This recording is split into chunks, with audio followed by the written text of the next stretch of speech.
આજે આપણે નવા ભાગીદારના પ્રવેશ વખતે નવું નફા નુકસાનનું પ્રમાણ કેવી રીતે મળશે તે જોઈશું. તેમાં પહેલું છે ત્યાગનું પ્રમાણ અને ત્યાગનો ભાગ બંનેને આપેલો હોય. દાખલા તરીકે A ને B નો ભાગ આપેલો છે 3/2, C નો ભાગ આપેલો છે 1/4. સૌપ્રથમ આપણે બાકી રહેતો ભાગ શોધવો પડે છે. માટે કુલ નફો આપણે 1 ધારી લઈએ. બાકી રહેતા ભાગનું સૂત્ર છે કુલ નફો માઇનસ નવા ભાગીદારનો ભાગ. માટે બાકી રહેતો ભાગ મળે છે 3/4. જૂના ભાગીદારનો નવા ભાગનું સૂત્ર છે બાકી રહેતો ભાગ ગુણ્યા જૂના ભાગીદારનો જૂનો ભાગ. માટે એનું મળશે 9/20, બીનું મળશે 6/20 અને નવું નફા નુકસાનનું પ્રમાણ મળશે 9/6/5.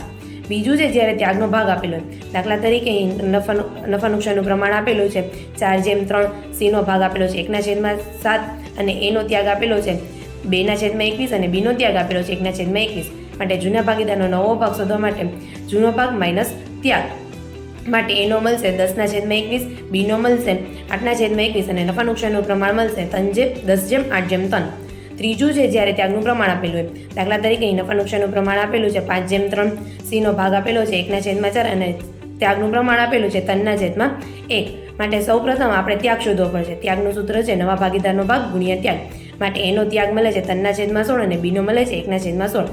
ત્યારબાદ નફો ભાગ માટે જૂનો ભાગ માઇનસ ત્યાગ. ત્યાર માટે આપણે નવું પ્રમાણ મળશે 7/5/4. Thank you.